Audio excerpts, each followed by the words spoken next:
सीधे टी राघवन के पास आपको लिए चलते हैं। टी राघवन, पिछले कई दिनों से जो सियासी ड्रामा तमिलनाडु में चल रहा है, उसके बाद अब हम आखिरकार ये मान लें कि विजय ही तमिलनाडु के अगले मुख्यमंत्री होने जा रहे हैं।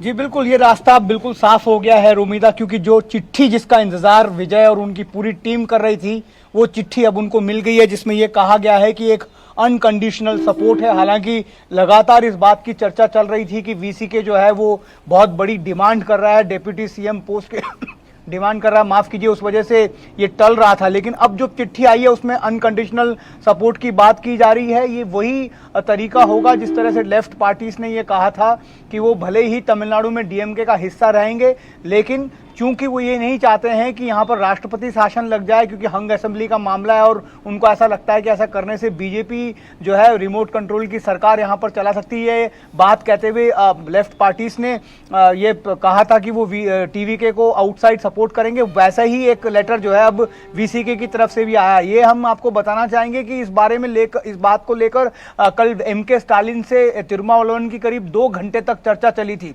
उस वक्त उन्होंने ये कहा भी था, सूत्र हमें बताते हैं कि उनकी पार्टी चाहती है कि वो सरकार का हिस्सा बने और डिप्टी सीएम पोस्ट, इन सब की बातें चल रही थी। लेकिन उस वक्त ये बताया गया सूत्रों की तरफ से कि स्टालिन ने ये कहा था कि जिस तरह से लेफ्ट पार्टीज कर रही है वैसा ही आपको भी करना चाहिए, आपको भी अनकंडीशनल सपोर्ट देनी चाहिए, और उसमें कोई भी सरकार में अंदर जाने की बात नहीं होनी चाहिए। लगता है उसी लाइन पर अभी तिरुमावलवन ने सपोर्ट दिया। लेकिन बहुत बड़ा रिलीफ है विजय के लिए। 7:10 पर यह हमें बताया गया है कि तमिलनाडु के गवर्नर जो है वो त्रिवेंद्रम के लिए रवाना हो रहे हैं। उससे पहले अब ये चिट्ठी वहां पर पहुंचानी है विजय को, ये उनके पास टास्क है। चलिए, अगले कुछ घंटे और अहम होने वाले हैं, क्योंकि बीते 3 दिनों से तो विजय जो है लगातार राज्यपाल से मुलाकात कर रहे थे। आज जब मुलाकात करेंगे तो पूरे नंबर्स भी उनके पास होंगे। बहुत शुक्रिया हमारे साथ टी राघवन जुड़ने के लिए, इस तमाम जानकारी के लिए।